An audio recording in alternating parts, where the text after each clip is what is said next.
couple months ago, one of the things that drew my attention was, and it was that when people want amnesty, they report to the port of entry instead of all the space in between.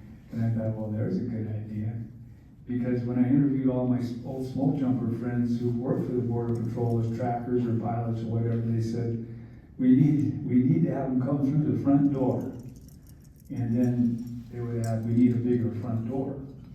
Well, that's kind of how I would approach it.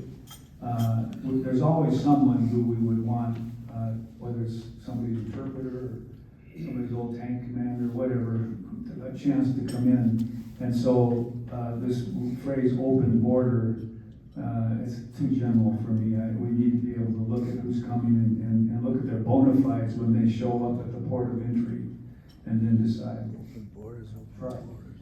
Well, first of all, we all know this is a nation of immigrants. My family, my great-grandparents, they immigrated here from Iceland and found the warmest place they could, which is northeastern North Dakota. And that's important. But it's a very, what the problem going on at the southern border, we need to address it. I think the current administration has completely abandoned that. And we have people crossing the border. We have no idea how many. I've heard 10, 11 million plus.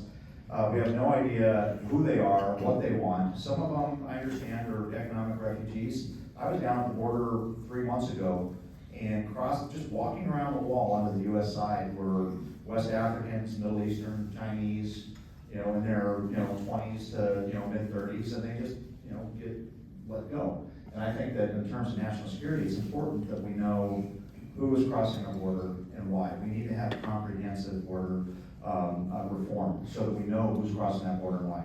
The other side of that is I think we need to really be cognizant of what we need. One of the problems that I hear in the country and the state is not that we need more jobs, but we need workers.